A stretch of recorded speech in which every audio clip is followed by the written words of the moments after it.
Hey there, fellow villagers, Rhadamant here. Thank you for tuning in to Sengoku Dynasty, Episode 3, The Village Grows. So what ends up happening is, towards the end of the evening, there will be a sort of daily production calculation, and everything that your village had done that day then gets added to storage or deducted from storage. So if I go to sleep here, the dynasty production and consumption will happen in about 2 hours, as you can see. If I sleep for 2 hours, it happens. So sometime in the next 2 hours is the, end of day. So every day has ends at a certain time.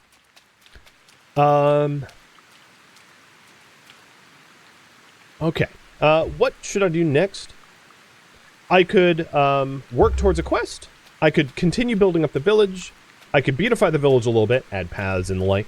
I could search for refugees to recruit. I don't really have housing for them. I can improve my gear, liberate a region, or explore places of interest. And while you vote on that, I'm just going to cut down some of the trees that are in town.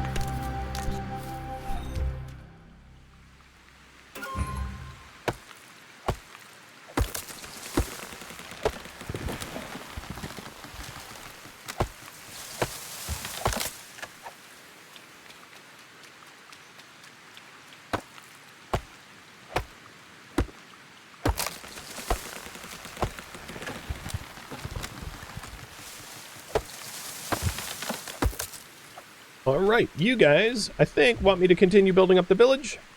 So, I don't really have space for anyone else. Not really. Here's another refugee. So let's go ahead and build the standard house rather than the small house. One of the benefits is it will add to my dynasty experience, which is pretty significant because that's how to unlock a lot in this game. Let's see. I'm going to put the small house here, clustering the houses kind of together.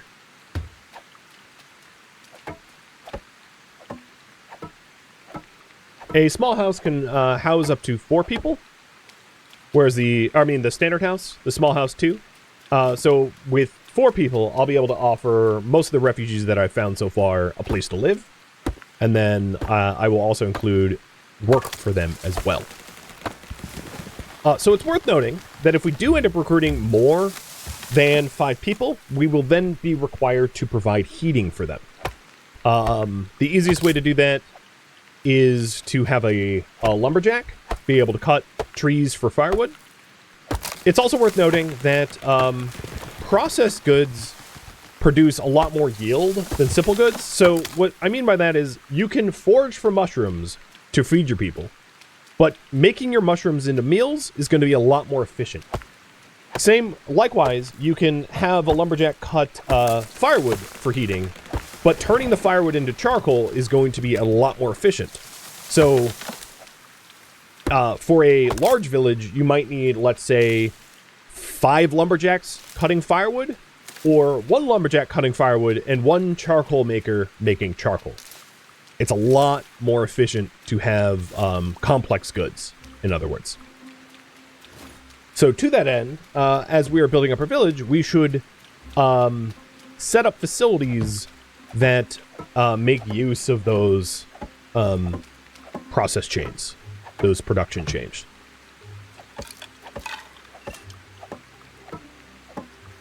So this building is requiring planks. Some of the planks I already have on me. Oh, and there we go. Villagers have finished production for today and consumed their daily needs. So I should find a bunch of shiitake mushrooms over in the food store.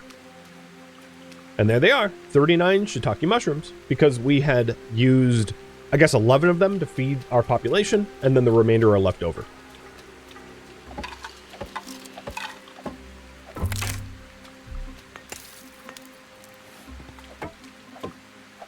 So this building requires additional planks, and I happen to have a bunch of conifers on me. So what I need to next make is an adze. So let's make one of those, which will allow me to debark and turn wood into planks. Also, my axe is about to break, so I'll just make another axe. And I'm going to put this as 6. Here's a little trick that I like to do. If you want to plank a bunch of logs, face a wall that is slightly downhill. Hold T and drop your conifers. If you hold T, you can drop multiple things at once. Pull out your adds, which is actually, I think, normal. All right, it's on 6. Aim at the logs, and you can hit, because they stack up when you're down a hill and looking at a wall, you can often hit multiple of them at once.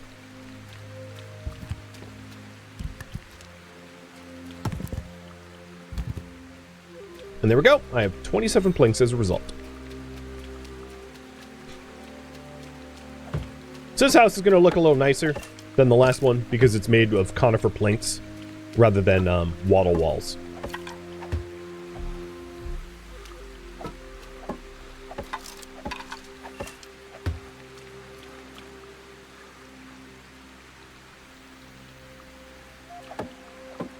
One thing I've noticed is it takes about a day for a building to register. So if it is raining or snowing, it will be raining or snowing in a house for the remainder of the day. But by the next day, it re-registers and you won't have like weather effects indoors. So I bet the first house that I made, it is not raining inside, but possibly the forger's hut still has rain inside. I'll go check to make sure that I'm not talking out my butt. Oh no, it's not even raining in here. Maybe because the rain picked up afterwards? I don't know. But, you know, if you're ever... I was definitely playing at one point, and I was confused because, like, there was a bunch of snow on the ground inside my house. And it's because it was snowing while I was building it, so the snow had, like, accumulated.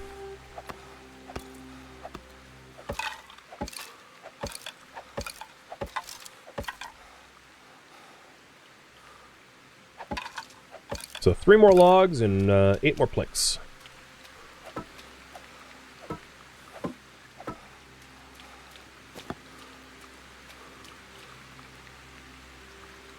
And this is a case where my axe, you can see the durability meter down on the right, it's about to break, and my axe will automatically replace with a new one because I had a new one in my inventory.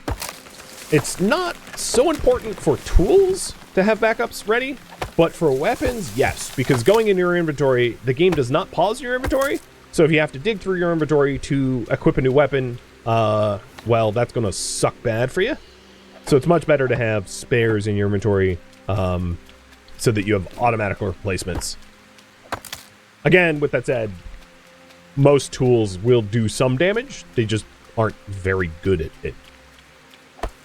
So, if you're like Panic, you can grab a comma or an axe and, you know, start hacking away at your enemies, but probably not as efficiently as like an actual weapon of war would. Alright, a new craftsman level. Careful Packer reduces inventory spoilage. I don't really care about that. Let's start working on Skillful Constructor. I'm doing a lot of construction, so getting some construction experience would be great.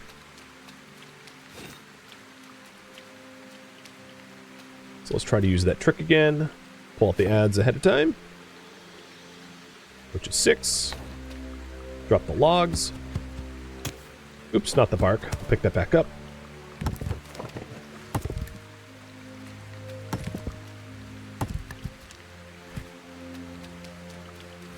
How many planks did it say I needed? I forgot. No, I have enough. Good.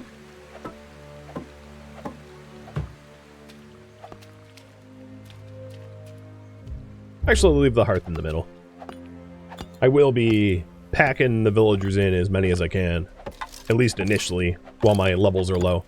As you do level up, you will be able to build way more efficiently. So each hammer strike will deliver a lot more resources than just 1 at a time. You can get up to like 3 or 4 at a time, which makes building 3 or 4 times faster.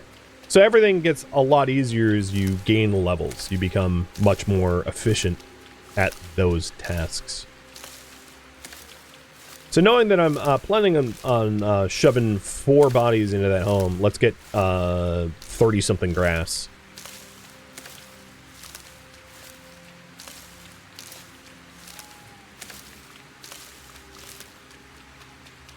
And then we can go on a recruiting spree and put the people to work and and have their fruits of their labor support the village and then also support me as the leader.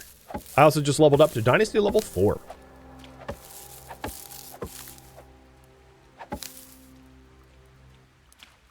So, Dynasty level 4, let's see. I'm gonna get crop caretakers, allowing the people in my dynasty to grow crops faster. Very nice.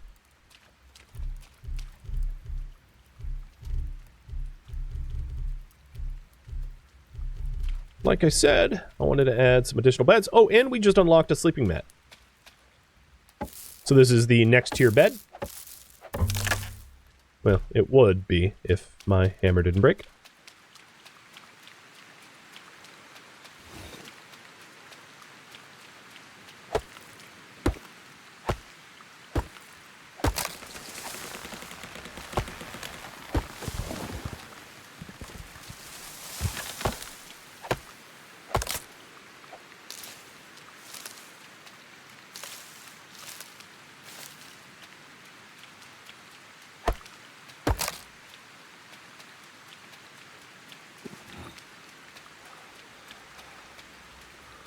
Now, as far as I know, the quality of the bed does not affect happiness as much. Certainly looks nicer. Like, I'd much prefer to sleep on a tatami mat than, like, on the floor on grass. So I'm going to hook them up with slightly nicer beds anyway. And you can swap the quality of the beds really, really easily. I'll show you in just a second. So if you look at this bed and I can just say change type, tatami mat or sleeping mat. One thing that I wish would change, but isn't, is if you change the original beds, like people that own them, you will unhome them. So now in the top left, you can see that there's homeless alerts. Because I just made homeless the people that were sleeping in those beds. And not only that, but they got unjobbed too, because when you're homeless, you don't work. So now I can go back to Yadatsu and put the original 2 people back to work as foragers. When you assign work, but you don't reset the recipe, it won't have daily production. So be wary of that. So I'll show you that exactly what I just mentioned again with the other worker. So go to jobs. Or go to population, Sashi, I assign them the small house that we started with. And then if I assign them a job, their daily production of stone is 0. You can either click and hold for a while, or you can just remove it and add it back, which is a little faster. Okay, so we now have this home here, and I'm going to stick this refugee in it.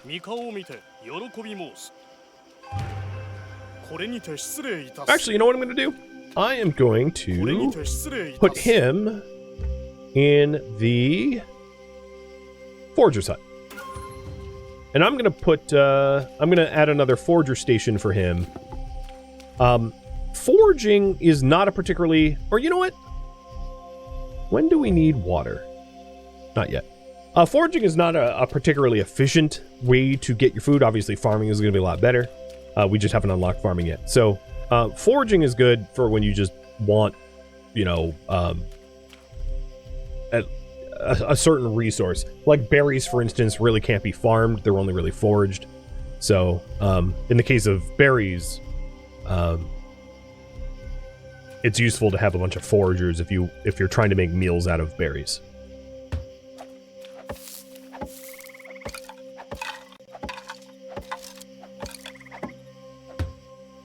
Can you set a maximum for stored? So if you're wondering if you can do a do until you have X, as far as I could tell, no.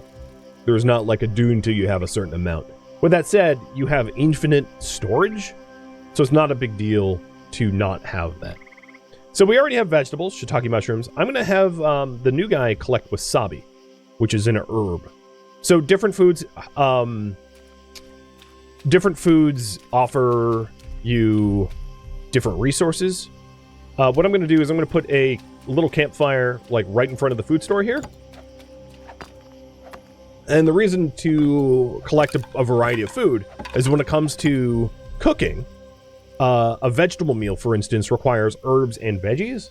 So having just mushrooms alone isn't enough to make a vegetable meal. You're going to want more complex diet than that. And complex diets satisfy food needs a lot more efficiently than just like raw food, obviously. Okay. One thing I'd like to do is get a drying rack. It costs 200 coin. I have 106, so we're not gonna actually get that yet. So the next thing I want to build then is a production facility for woodcutting before I start inviting more refugees in. And the reason is, in my dynasty screen, as soon as my population exceeds 5, which currently it's at 3, I will need to provide heat. And I don't want to have to cut trees down every day for people. So I want to provide heat passively by having woodcutters. It would also be very wise for me to have wood storage too. And that costs coin that I currently don't have. But I'm going to build this anyway. And I'll probably reposition it. I like to put my woodcutters on the outskirts of town. Because that feels more natural to me. Oh, and I just discovered a deer location. I'll put the woodcutter, like, over here in the woods. Your villagers do not have skills or specializations. All villagers are basically the same, except for one, which is your spouse. The game has a very rudimentary relationship and, like, family system that I believe is on the roadmap for more complexity over time. But for now, the relationship mechanics in this game are very simple and not all that, yeah, really not all that interesting.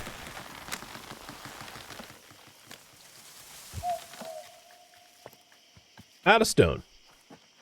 Well, the good news is I happen to know where a bunch of stone is. Yeah, there isn't specializations. That probably saves a lot for micromanagement. True. All right. There we go. Got stone. I told you I didn't like collecting it. Well, I don't need to.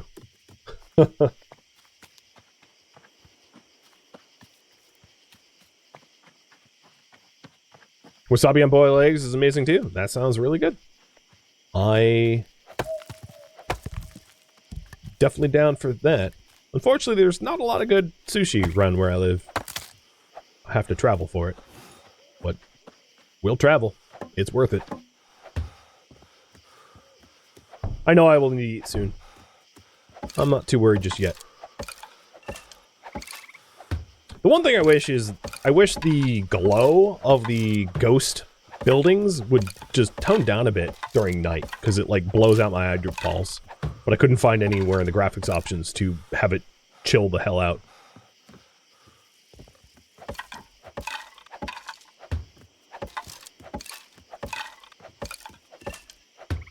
Time to learn to do sushi for myself? I'll be a fugo chef! I mean, I am, you know, literally a son of a tuna farmer. Fisherman, not farmer. So, like, yeah, maybe I should. All right. I am lacking 2 logs. 3 logs. 4 logs. So the carpentry station here is what employs them to cut down trees, and you can indeed build 2 of them. There's enough space for that.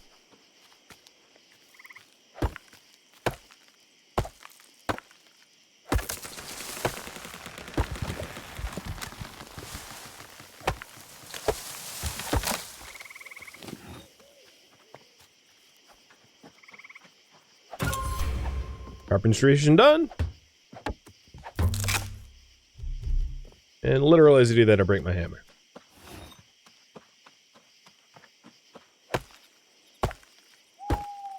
Alright, I think what I'm going to do is have you guys vote on the next thing.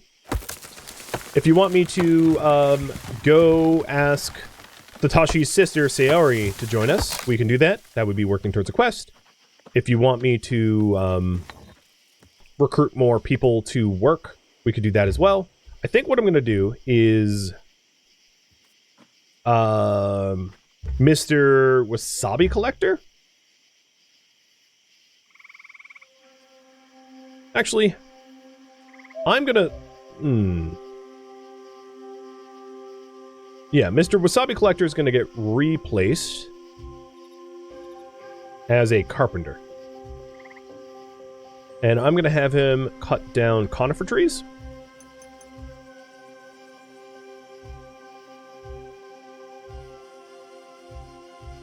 Oh, you know, there's no tools in general storage. So let me, I'm going to make some additional spare axes so that he has, oops, not what I meant to do. So that he has tools. Eventually you will be able to employ automatic toolsmiths. I just don't have that yet.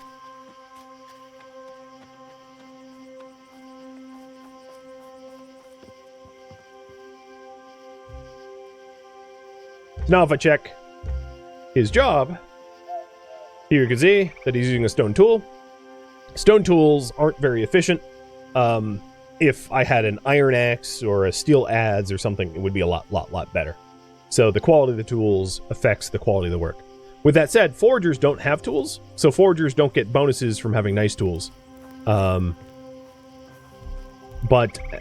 you are incentivized to provide as nice tools to your workers as possible so that they do better work.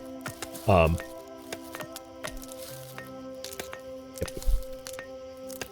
Alright, I was hungry. Done. Shove that food in.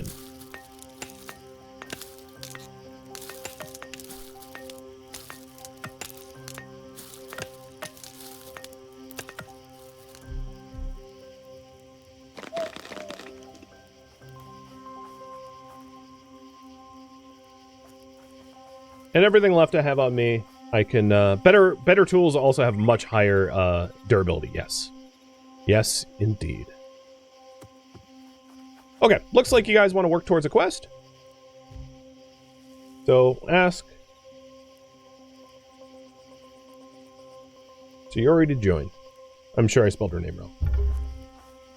No, I didn't. Oh, no, S-A... Well, whatever. I don't care. Okay, so let's go ask his sister to join. So here's the quest that I have. I have opened the gates, which is just reach Dynasty level 7, which I am working towards just by playing. But we're going to go back to Sosoji and ask the sister to join.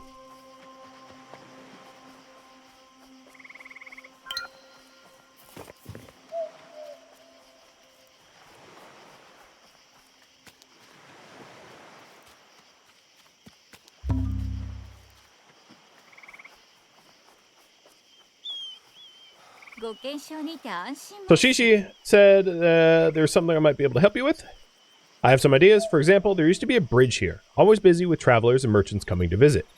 When Sosoji was burned, the Shogodai army wanted to make it more difficult for us to return, so they destroyed the bridge as well. We could use a bridge like this in the future. Exactly. Now the village draws on only scavengers, and those who care about memories. Also, my life changed on this old bridge. I can never be too far away from this place. Maybe I'll tell you one day.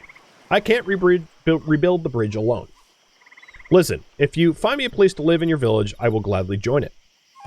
I'll do whatever is needed to see people coming back over the bridge. So, first thing, let's make her a home. I'm going to put her in the standard house. And I am going to assign her to the forager to gather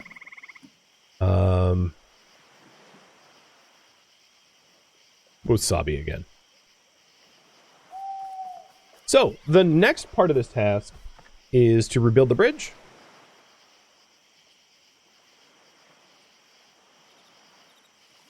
And I really like this part of the game mechanic. So the way to rebuild the bridge building cannot be done by me. It only can be done by my villagers. And it is a mechanic that for the regions here. So, for instance, for Sosoji, the liberation conditions of Sosoji is to defeat the looter leader and 5 looters and to construct the Sosoji small bridge. So I'll show you how to do that.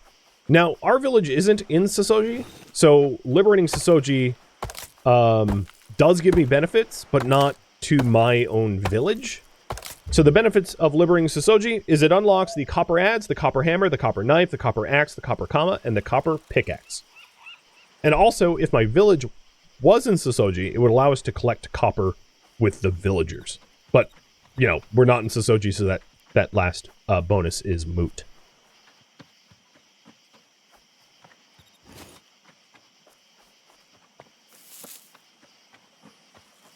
So in order to do this, you got to get a construction hammer and go over to the construction project, which is this broken bridge over here that I've jumped over a few times.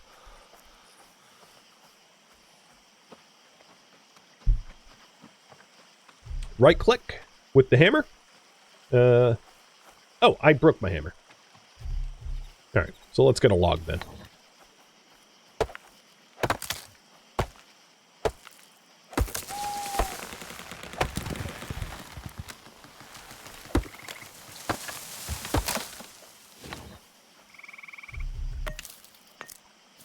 All right, now that I have a hammer finally, we go to basic structures and special project construction workshop. So this requires us to build a workshop first. Got it. So let's go ahead and build the workshop so that we can actually do the special construction project. I forgot about the prerequisite. But this will require 1 worker to complete. So the world is full of special construction projects.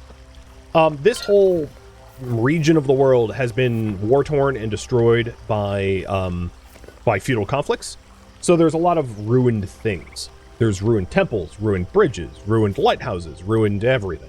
I mean, in fact, all of Sosoji is one giant ruin. And what you can do with special projects is you allocate them resources and you assign them labor, and they will get rebuilt. And that increases your dynasty level and often will unlock other bonuses as well. Either dynastic bonuses or research bonuses or blueprints, etc.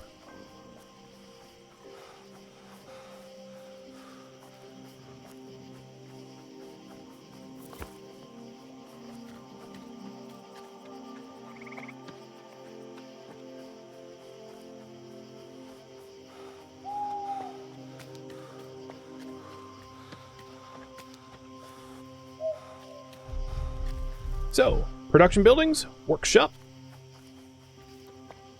I like to put the workshop pretty close to the bell because it's a building that you'll have to interact with often, but it looks like some of these little scraggly trees are in the way, so I'm going to knock them down. But having your workshop be near the bell makes it convenient because the workshop is what you'll make a lot of stuff out of. And having it next to the bell means that when you fast travel back to your village, you're very close to your workshop so that it's convenient.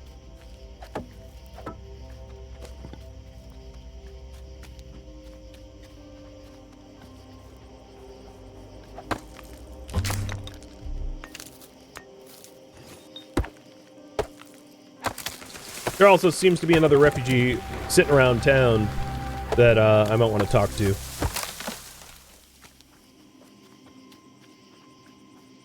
And I leveled up again in Craftsman. So I'm going to get Seasoned Constructor. Durability cost of using hammers decreases, so I don't have to break so many hammers. But before I do that, you look like you could use a home. So, Mekoko, welcome. Population, standard house. And I want you working in the carpenter. So I am going to build another carpenting spot for her. Because I think we could use extra carpenters. I'm also at population 5 out of 5. So as you can see, heating now is a requirement, a daily requirement for our people. So one of the reasons I'm assigning her in carpentry is so that she can actually produce firewood for us.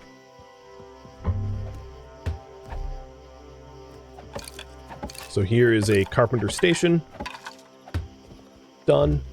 And then go to Dynasty, go to Jobs, assign her to it, and assign her the task of turning logs into firewood. Now, at the moment, we don't have any logs in storage. My other woodcutter rather, is collecting logs per day, but in this case, it helps to sort of prime the engine. So for her to be able to do her job, she needs logs to cut. And because there are no logs in storage, she really can't do anything until 2 days from now, when my first woodcutter puts wood into the wood storage. So I'm going to help out a little bit by priming the production and cutting down some trees so that she even has logs to begin with. But once there's logs in storage, ideally the wood storage, but I don't have wood storage building yet. I need more money for that, so I'll put it in general storage. When there's logs in general storage, she'll use those logs, cut them into firewood, and supply firewood for our people automatically.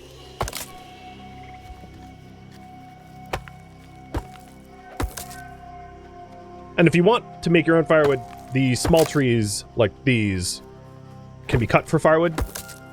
And as I said before, charcoal is even more of an efficient heating source, but the charcoal kiln is way more expensive than I can afford at the moment. I'm just going to store everything. And then if we check back in her jobs here, as you can see, there are logs in storage. So she will be able to produce, 112 firewood a day. Way over providing heating, which is great. That's exactly what we want.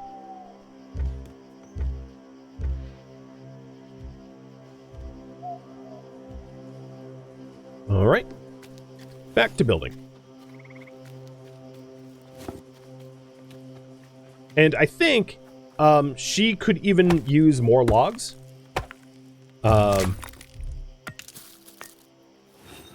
Than what I've already supplied. So what I can do is split the bill. What I can do is tell her to produce, let's say, 64 firewood using 6 logs. And then when she's done, spend the rest of her day cutting down trees. So she's not turning all of our logs into trees, or all of our trees into firewood. She then adds to the total conifers that we have.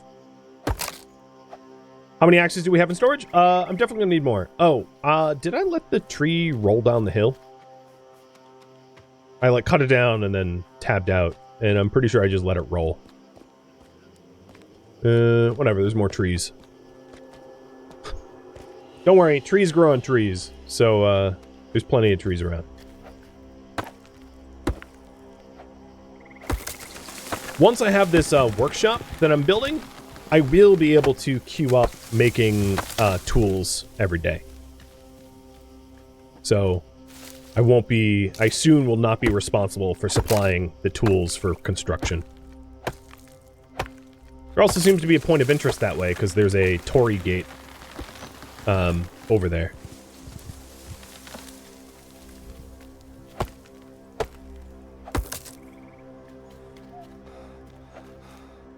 And just out of caution, let's make some spare. I'll make 5 axes, or 6 axes total. That should do. There's no way they're going to go through that quickly. Oh, I picked up the tree just before I tabbed out? Yeah, I'm apparently not paying enough attention. Alright, what do we need for this? Logs? So the logs are in the general storage, so I don't need to go fetch them. I have access to them just by being in town.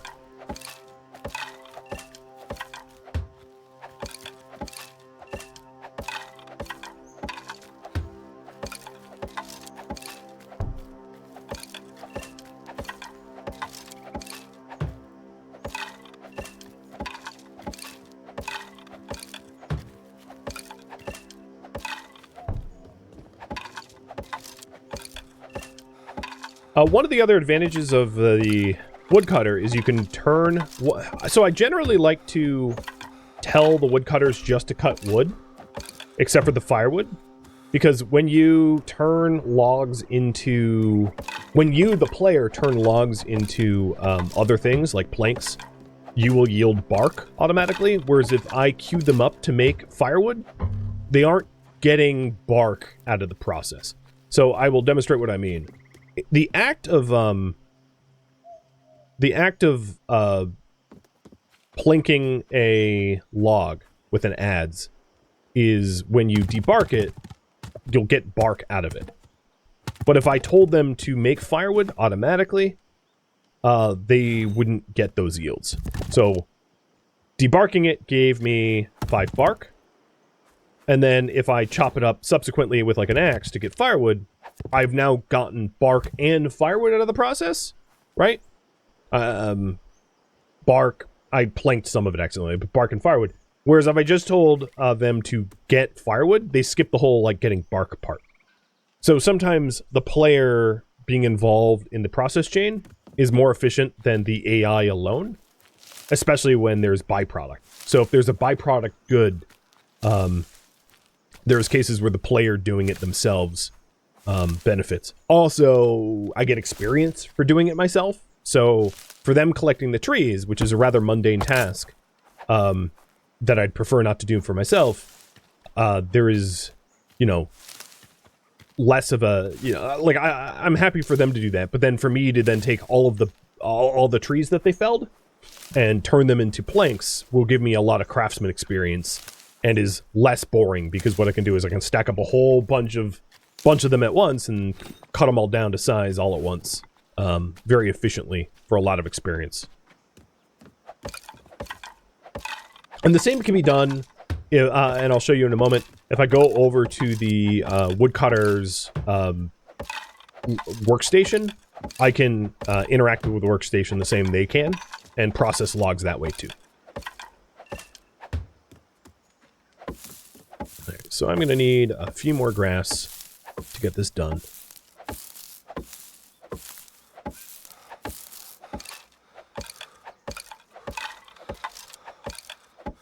So what does Dynasty level do? It will not trigger attacks. It's essentially... what it eventually does is, I guess, a bit of a spoiler, and I keep it myself for now.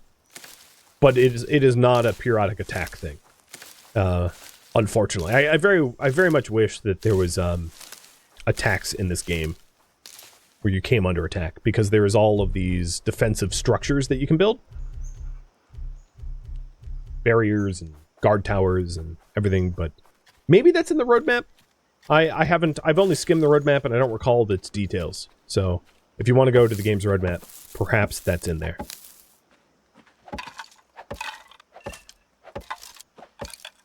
Game's building seems a lot better when they're doing the work for me. Yes, I agree.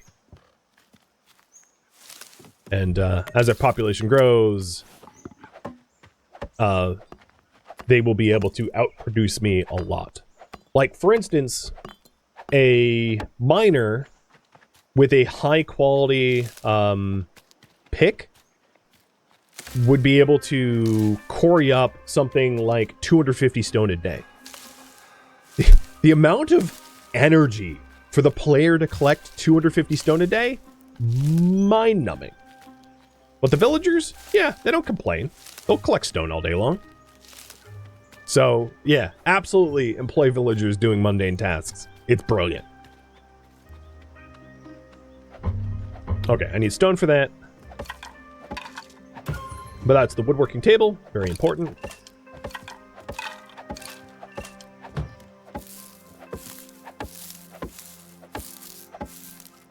And then, here's the bed. Thank you for tuning in to Sengoku Dynasty, which originally streamed live on Twitch November 15th. If you have any feedback or questions for me, let me know in the comments below. If you would like to catch a live stream of mine, Rhadamant.com has my stream schedule and countdown timers to upcoming streams. If you would like to join my online gaming community on Discord, Rhadamant.com has a link to it, as does the description of this video. Thank you so very much for watching, and a special thank you to my Patreon patrons, Twitch subscribers, and viewers like you that support the channel and made it all the way to the credits. Thank you so very much. I hope to catch you next episode or an upcoming stream. Farewell, my fellow Dynasty warriors.